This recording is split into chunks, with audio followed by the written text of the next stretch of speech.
کافی نہیں، نیکیاں نہیں گنی جا سکتی، دین نیکیوں کا مجموعہ ہے. نہیں، میں اس سے آگے نہیں پڑھوں گا.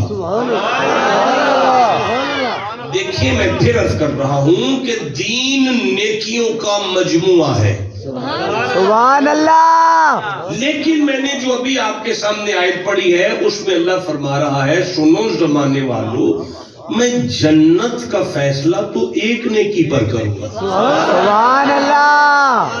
جنت کا فیصلہ تو اس نیکی پر ہے، اور یہ جتنی نیکیاں ہیں نا یہ ساری نیکیاں تمہیں جنت تک لاتی ہیں، اور یہ جو فیصلے والی نیکی ہے یہ تمہیں خدا کا محبوب بنا دے گا. سبحان اللہ. یہ کتنی نیکیاں ہیں؟ ایک بولو سارے در، یہ کہ ایک منٹ رکیے گا یار، بیٹا آپ چپ کرو نا یار. اٹھایا تھا تاکہ پیچھے چلے جائیں، انہوں نے بھی آج بات نہیں مانی. سنو میرے سرداروں، میرے صاحبوں، اگر یہ ایک نیکی نہ ہوئی تو وہ میں بھی جتنی نیکیاں میں گن رہا ہوں یا نہیں گن پا رہا وہ ساری ختم ہو جائیں گی. اور اگر یہ ایک نیکی آپ سبحان اللہ. دیکھو جی، والعصر ان الانسان لفی خسر الا الذین آمنوا عاملوا میں واو اور الف جمع کی علامت ہے. اس کا معنی یہ ہے کہ مومن کی زندگی میں ایک عمل نہیں ہے، مومن کی زندگی عملوں کا انبار ہے، عملوں کا مجموعہ ہے. بہت سارے عمل ہیں مومن کے لیے، لیکن جس اللہ نے سورہ عصر 103 نمبر سورہ کی اس آیت میں عاملو کا درس دیا، وہی قدرت ہمیں سورہ ملک کی دوسری آیت میں ارشاد فرما رہا ہے، الذی، وہ میں اللہ ہوں، خلق الموت والحیات، جس نے موت اور زندگی کو اس لیے پیدا کیا، لیبلوکم، تاکہ وہ تمہارا امتحان لے، ایکم، کون ہے تم میں سے احسن عملا. جب میرے پاس آئے نا تو اس کے پاس ایک ایسا عمل ہو جس پر میں جنت کا فیصلہ کروں. دیکھیں مجھے نہیں سمجھانا آ رہا، میری نالائکی میرے معنی ہے، میں دیکھ رہا ہوں اپنی کم علمی کو. مجھے علامہ اقبال یاد آ رہے ہیں، اگر آپ اجازت دیں تو میں اچھا نہیں، آپ کا موڈ نہیں ہے، چھوڑ دیں، سبحان اللہ. بڑا چانس دیتا ہوں آپ کو. علامہ اقبال نے قلم اٹھا کے کہا، عمل سے زندگی بنتی ہے، عمل سے، عمل سے، عمل سے. سبحان اللہ. بھائی کوئی پڑھا لکھا مولوی علامہ اقبال سے ملتا اور کہتا قبلہ عملوں سے زندگی بنتی ہے، آپ عمل کی بات کیوں کر رہے ہیں؟ علامہ اقبال مفکر تھے، مفسر تھے، ولی تھے، قلندر تھے، ان کا قرآن پر پورا مطالعہ تھا. وہ سمجھتے ہیں کہ عمل سے زندگی بنتی ہے، یعنی اگر یہ ایک عمل نہ ہوا تو سارے رک جاؤ، میں نہیں دیکھیں ٹھہرو میرے سرداروں، ایک منٹ ٹھہرو. مجھے سورہ الکہف سامنے آ رہی ہے، یہ 18 نمبر سورہ ہے. میں 103 نمبر آیت پڑھنا چاہتا ہوں، 104 نمبر آیت پڑھنا چاہتا ہوں، 105 نمبر آیت پڑھنا چاہتا ہوں، 106 نمبر آیت لینا چاہتا ہوں، 107 نمبر آیت پڑھنا چاہتا ہوں. میں آپ چپ ہیں، میں 108 نمبر آیت پڑھنا چاہتا ہوں، 109 نمبر آیت لینا چاہتا ہوں، 110 نمبر آیت پڑھنا چاہتا ہوں. اب آپ ابھی بھی چپ ہیں، 110 پہ سورت ہی ختم ہو گئی ہے، آگے آیت ہی کوئی نہیں، کہاں سے آگے لے کر. اب میں یہ تو نہیں کہہ سکتا میں 111 نمبر آیت پڑھنا چاہتا ہوں. اللہ فرماتا ہے بسم اللہ الرحمن الرحیم، قل هل ننبئکم بالاخسرین اعمالا.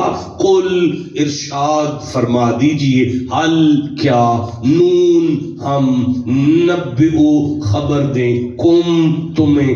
اللہ فرماتا ہے محمد جی ان بندوں سے پوچھو اگر تم کہو تو تمہیں خبر دیں. میں منت کرتا ہوں پروردگار، سورہ فاتحہ ہمارے مشورے سے بھیج رہا ہے، سورہ ناس ہمارے کہنے پہ بھیج رہا ہے، سارا قرآن اپنی مرضی سے بھیجنے والے ربا آج پوچھ کر کیوں آیت بھیج رہا ہے؟ فرمایا ساری آیتیں سننے والوں، یہاں بڑوں بڑوں کے ماتھے پہ وٹ پڑنے والا ہے، اس لیے کہہ رہا ہوں اگر پیٹ میں درد نہ ہو تو بتائیں تمہیں مولا کیا فرماتا ہے، بالاخسرین اعمالا. او بھائی خسارہ پانے والے ہیں اعمال کے باوجود بھی. اب اس آیت کے ضمن میں علامہ سید نعیم الدین مراد آبادی ابو سعید خضری کے حوالے سے ایک حدیث لے کر آئے ہیں.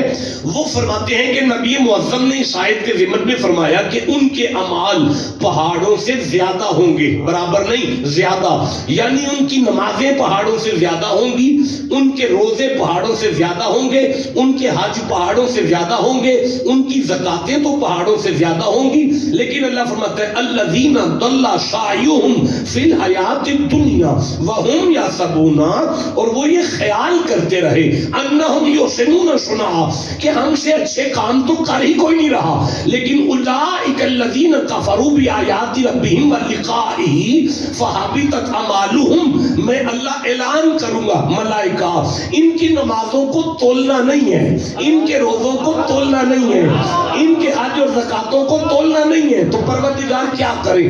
فلا نقیم لہم یوم القیامت وزنا، ان کی کوئی حیثیت ہی نہیں ہے کہ ان کو تولا جائے. تو یا اللہ کرے کیا؟ حبطت اعمالہم، ان کی نمازوں کو آگ لگا دو، ان کے روزوں کو جلا دو، ان کے حج اور زکاتیں جلا کر ساخ اور خاک کر دو. ذالک جزاؤہم جہنم، اور انہیں اٹھا کے جہنم میں پھینک دو.